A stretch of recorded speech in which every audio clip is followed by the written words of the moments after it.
नमस्कार मित्रांनो, मी Sanjay Shirsat, MIS coordinator Aurangabad. मी युडाइस online कसं करायचं याबद्दल थोडक्यात माहिती आपल्याला सांगणार आहे. युडाइस फॉर्म भरताना यावर्षी ऑनलाईन आपण प्रथमच भरत आहोत, त्यामुळे बऱ्याच अडचणींना सामोरं जावं लागत आहे. त्यासाठी हा एक छोटासा प्रयत्न आहे. यासाठी आपण एक ब्राउझर ओपन करणार आहोत, जे क्रोम असेल, मोझिला असेल. मी क्रोम ओपन करणार आहे. इथे URL वेबसाईटचं URL टाकायचं आहे, युडाइस प्लस. जर आपल्याला ते URL माहीत नसेल तर प्रथम तुम्ही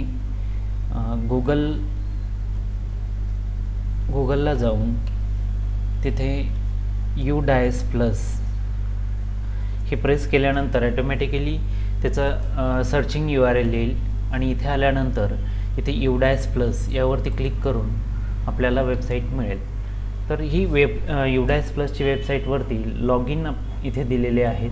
तर या लॉग इनमध्ये school log in for all states यामध्ये स्कूल लॉग इनला क्लिक करायचं आणि स्कूल लॉग इनला क्लिक केल्यानंतर आपल्याला इथे युजर नेम आणि पासवर्ड जे की ब्लॉक MIS कोऑर्डिनेटरनी क्रिएट केलेले असतात ते आपल्या मोबाईलवरती, मुख्याध्यापकाच्या मोबाईलवरती आलेले आहेत.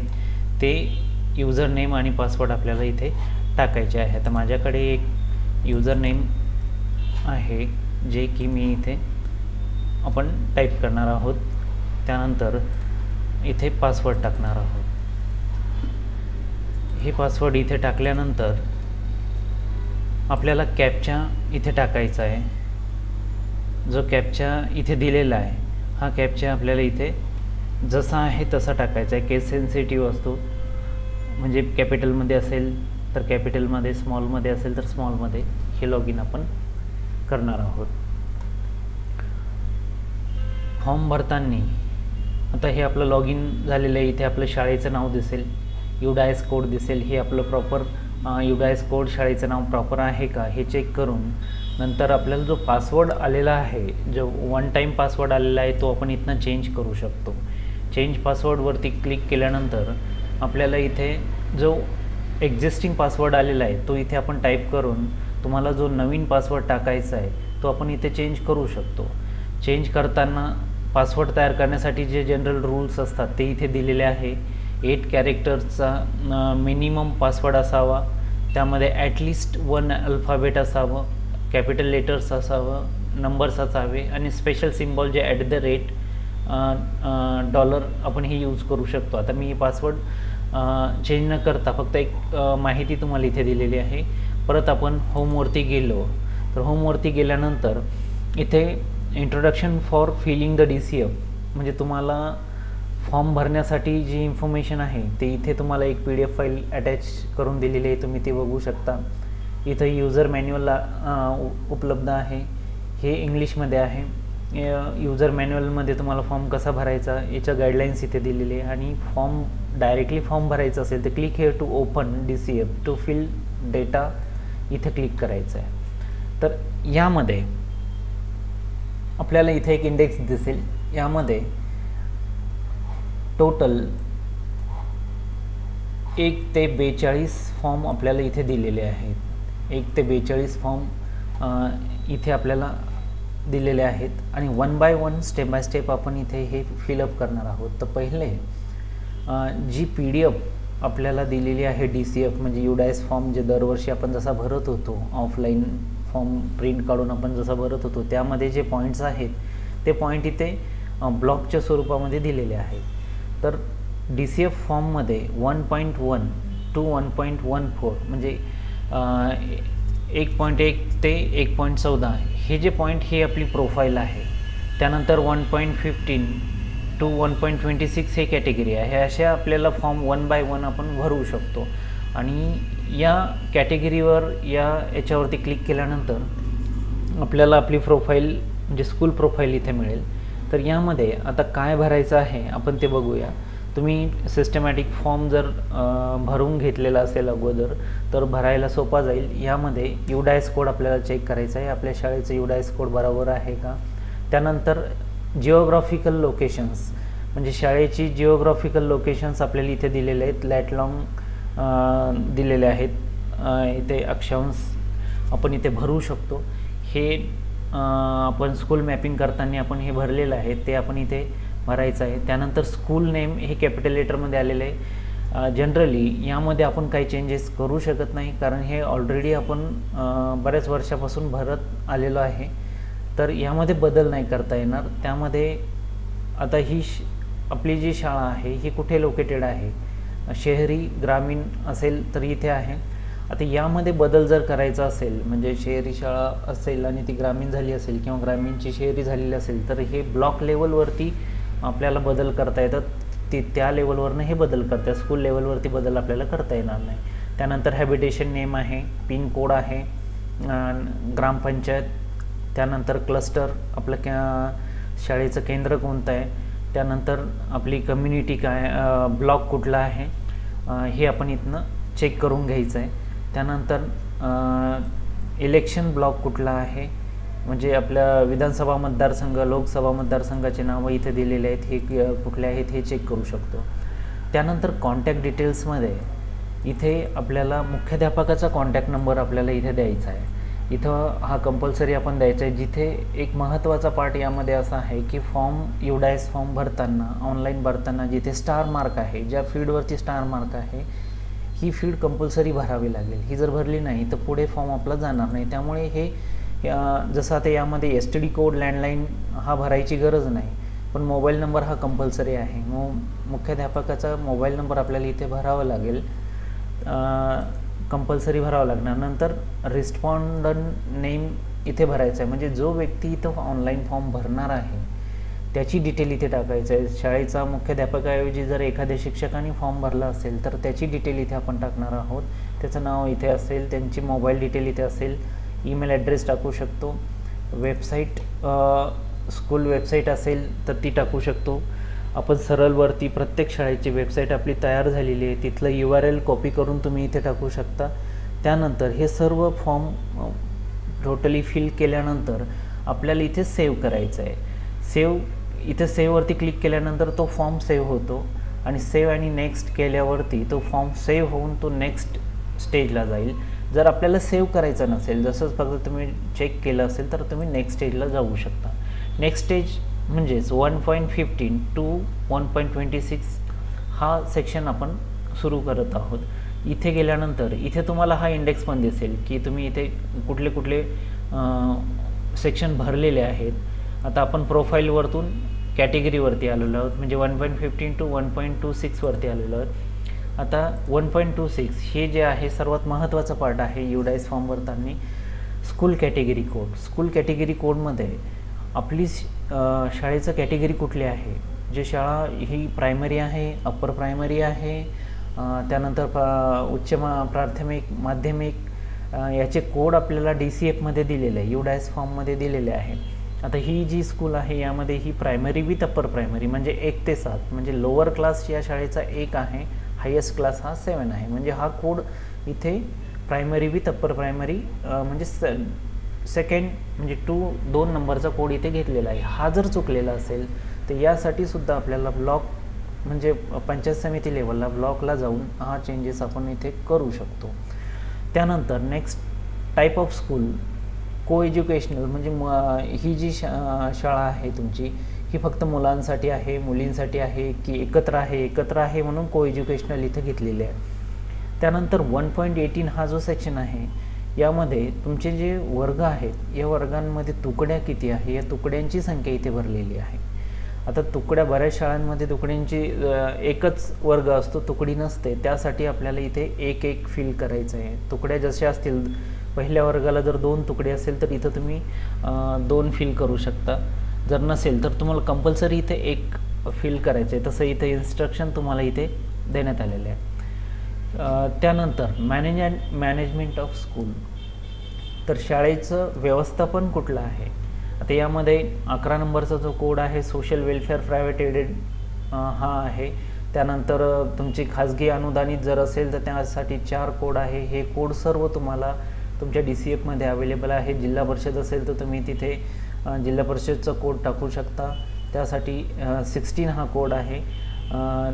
हे कोड इथं मॅनेजमेंट हे व्यवस्थित आलं पाहिजे. मागच्या वर्षीचा जो कोड तुमचा आहे तो बरोबर आहे का, यावर्षी आपण व्यवस्थित टाकतोय का, हे बघून घेणं फार महत्त्वाचं आहे आणि हा सर्वात महत्त्वाचा पार्ट आहे. त्यानंतर युडायस फॉर्म तुम्ही पूर्ण फिलअप केल्यानंतर फायनल झाल्यानंतर यामध्ये बदल होत नाही, त्यामुळे हा व्यवस्थित टाकणं गरजेचं आहे.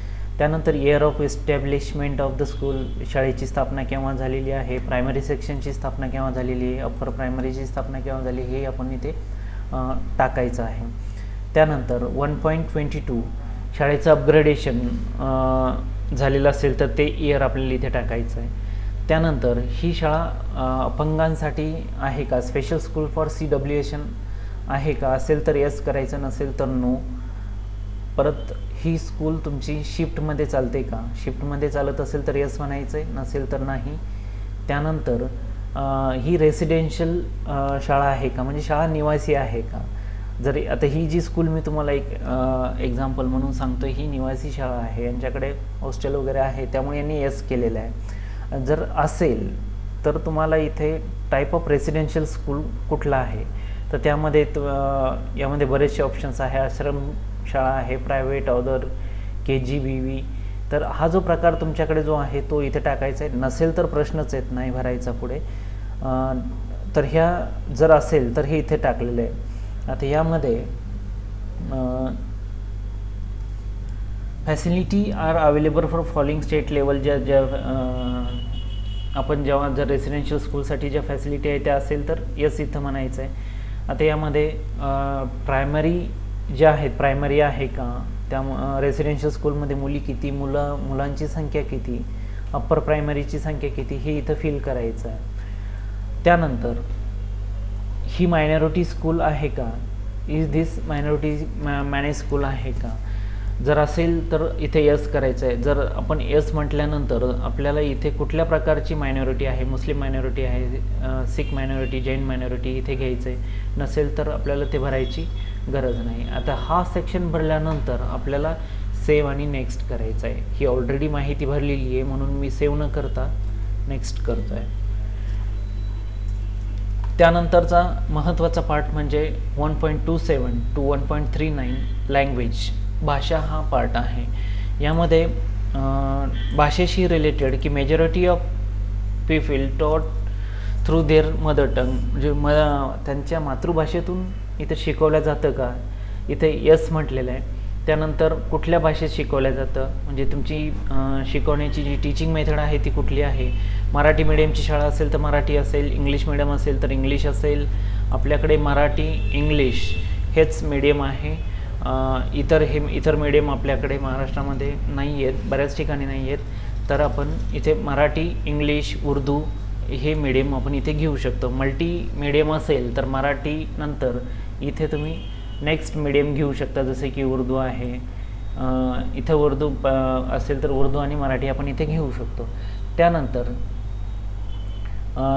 लँग्वेजमधून तुम्ही कुठल्या लँग्वेजेस शिकवल्या जातात, मराठी, हिंदी, इंग्लिश या मेन प्रायमरी लँग्वेज आपण शिकवतो, त्यामुळे इथे आपल्याला टाकायचे आहे. त्यानंतर वोकेशनल कोर्सेस आपल्या स्कूलमध्ये घेतात का, असेल तर यस करावे लागेल. वोकेशनल असेल तर यस करा, अदरवाईज नो सेक्शन इथे आपल्याला टाकायचं आहे 1.30 अँड 1.31 मध्ये.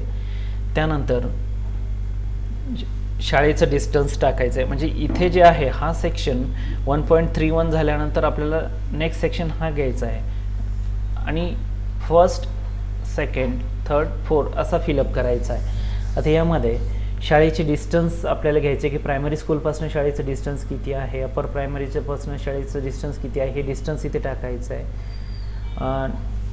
रोड फॅसिलिटी आहे का, प्रत्येक ज्या ऋतूमध्ये पोहोचण्यासाठी रस्ता आहे का, जर असेल तर इथे यस टाकायचं आहे. जनरली सगळीकडे रस्ता अवेलेबल आहे, इथे यस आपल्याला भरायचं आहे.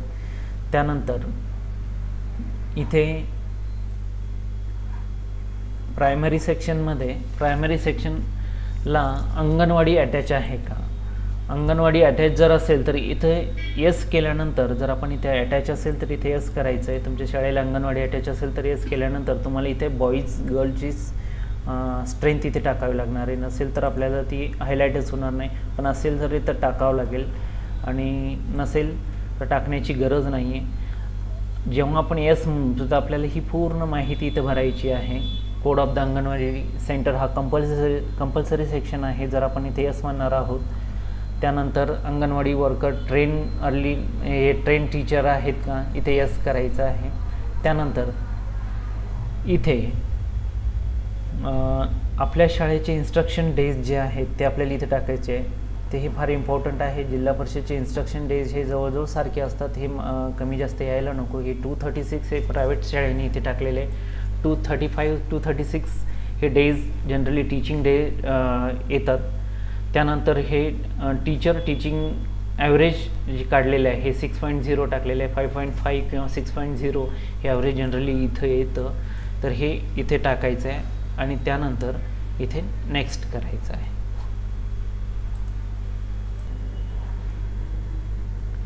नेक्स्ट जाऊया. या सेक्शनमध्ये 1.40 is CCE being implemented in school.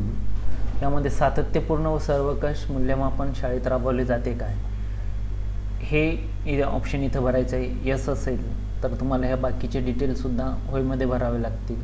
त्यामध्ये 1 ते 5, 6 ते 8, 9 ते 10, उच्च माध्यमिक 11 ते 12 याची डिटेल यस नो आपल्याला इथे भरायची आहे. त्यानंतर प्रत्येक विद्यार्थी नियमित ॲब्लिके ठेवले जातात का, सदरील ॲब्लिके पालकाच्या निदर्शनास आणले जाते का, हे ऑप्शन्स आपल्याला इथे येस नोमध्ये भरायचे आहे. त्यानंतर 1.42मध्ये RTEनुसार जे ॲडमिशन्स RTEमधील कलम 12नुसार प्रवेशित मुलांची माहिती, म्हणजे RTEनुसार जे ॲडमिशन्स आपण दिलेले आहेत त्यांची डिटेल आपल्याला इथे द्यायची आहे की क्लास 1ला किती मुलं आहेत, क्लास 2मध्ये, 3रीला, 4थीला हे मुलांची संख्या आपल्याला इथे टाकायची आहे. तर यामध्ये ही माहिती जे खाजगी शाळा आहेत, सेल्फ फायनान्स शाळा, स्कूल्स आहेत, जे RTE इलिजिबल आहेत, अशा शाळांनी RTEमध्ये ॲडमिशन दिलेले आहे त्या शाळांची ॲडमिशनची संख्या आपल्याला इथे टाकायची आहे.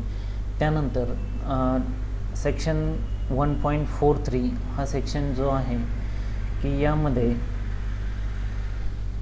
आउट ऑफ स्कूल स्टुडंट्सला एनरोल केलेलं आहे का, त्यांना स्पेशल ट्रेनिंग दिलेलं आहे का, याची माहिती इथे टाकायची आहे. येस नो मध्ये इन्फॉर्मेशन आहे. करंट इयरमध्ये किती ट्रेनिंग तुम्ही दिलेले आहे, बॉईज गर्ल्स, इथे यांची एनरोलमेंट किती आहे, ही डिटेल आपल्याला इथे या सेक्शनमध्ये टाकायची आहे. त्यानंतर नेक्स्ट सेक्शन जो आहे, सर्वात महत्त्वाचा सेक्शन जो आहे 1.46, यामध्ये टेक्स्टबुक रिसिव्ड झालेले आहे का, जे शैक्षणिक वर्षामध्ये आपल्याला बुक्स मिळत असतात ते बुक्स इथे मिळालेले आहे का, त्याची डिटेल इथं टाकणं गरजेचे आहे. यामध्ये केव्हा ते बुक्स तुम्हाला मिळाले, जूनमध्ये जनरली 6 जूनच्या आसपास आपल्याला हे बुक्स मिळत असतात, तर ह्या बुक्सची डिटेल यामध्ये आहे. यामध्ये फ्री टेक्स्टबुक रिसिव्ड इथं यस असेल तर यस, नो असेल तर नो. TLM अवेलेबल, म्हणजे TLMच्या रिलेटेड इन्फॉर्मेशन इथे दिलेली आहे. त्यानंतर हा सेक्शन जो आहे की व्हिजिट्स ज्या झालेल्या आहेत अकॅडमिक इयरमध्ये त्या व्हिजिट्स इथे टाकायचे. CRC coordinator, block level officers, जसे गट शिक्षणाधिकाऱ्याची भेट असेल, केंद्र प्रमुखांची भेट असेल तर इथे त्यांची संख्या आपल्याला इथे टाकायची आहे. नेक्स्ट सेक्शनमध्ये SMC म्हणजे शाळा मॅनेजमेंट, स्कूल मॅनेजमेंट कमिटीची इन्फॉर्मेशन इथे आपल्याला फिलअप करायची आहे. यामध्ये ही जी इन्फॉर्मेशन आहे इथे यस असेल तर त्या कमिटीची डिटेल आपल्याला इथे टाकायची आहे की नंबर ऑफ मेंबर्स कमिटीमध्ये किती आहेत, मेल मेंबर्स किती आहेत, फिमेल मेंबर्स किती आहेत, त्यानंतर नंबर ऑफ पॅरेंट्स मेंबर किती आहेत, कॅटेगरीनुसार इथं मेंबरची डिटेल आपल्याला हे टाकायची आहे. त्यानंतर इथे बँक डिटेल आहे. हे बँक डिटेल हे महत्त्वाचा पार्ट असून बँक डिटेल इथे व्यवस्थित भरलं आहे का, अकाउंट नंबर व्यवस्थित आहे का, हे आपल्याला इथे IFSC कोड टाकणं गरजेचं आहे. हे टाकल्यानंतर आपण इथे ही इन्फॉर्मेशन सेव्ह करणार आहोत.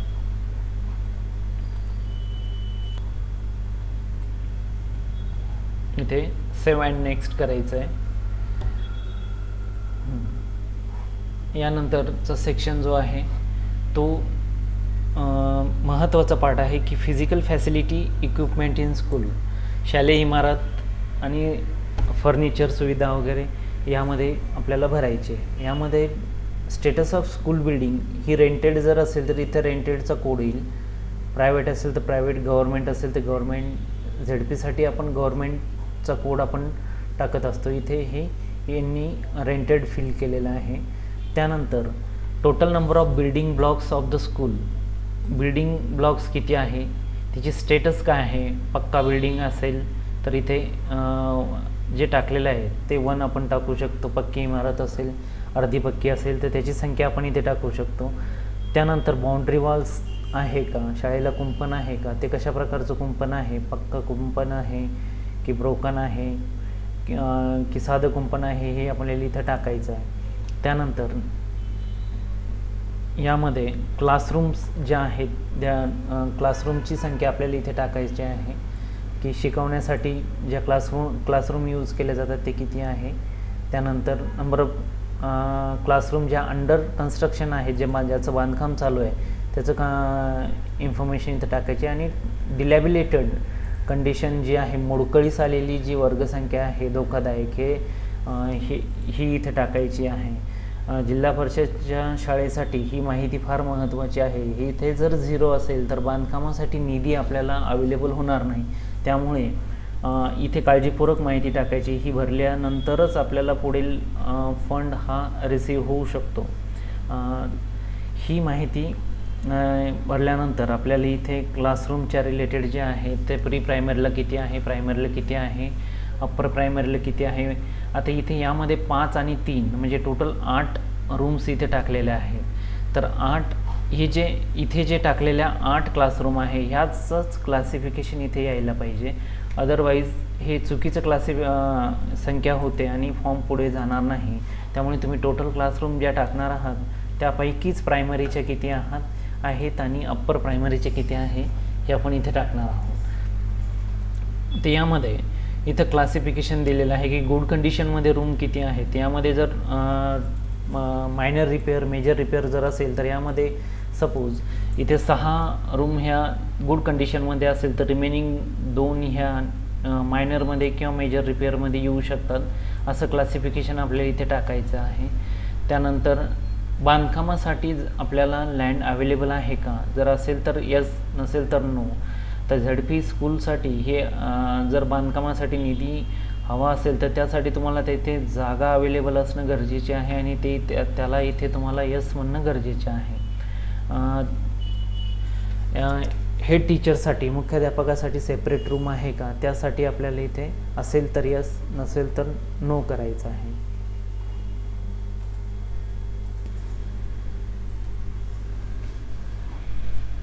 यानंतरचं सेक्शन आहे 2.7 to 2.19 टॉयलेट फॅसिलिटी.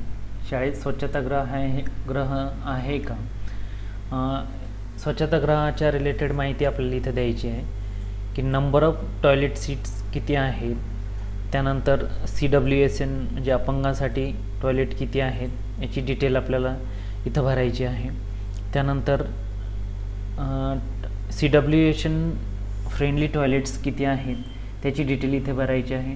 आणि टोटल नंबर ऑफ युरिनरीज इथे अवेलेबल, युरिनरीजची संख्या आपल्याला इथे टाकायची आहे. म्हणजे यामध्ये सुद्धा की इथे 5 मुलांसाठी फंक्शनल किती आहे, मुलींची टॉयलेट किती आहे, फंक्शनल किती आहे, चालू स्थितीत किती आहे याची डिटेल इथे भरायची आहे. कार्यरत स्वच्छतागृहासाठी पाणी उपलब्ध किंवा स्वच्छतागृहामध्ये दुर्गंधी नसावी, तुटलेले नसावे, हे कार्यरतची इथे व्याख्या त्यांनी दिलेली आहे. तर इथे आपल्याला याची इन्स्ट्रक्शन इथे दिलेले आहे. तर ही सुद्धा माहिती काळजीपूर्वक भरायची आहे. त्यानंतर हँडवॉश फॅसिलिटी सोप अवेलेबल आहे का इथे हे भरायचं आहे. नंतर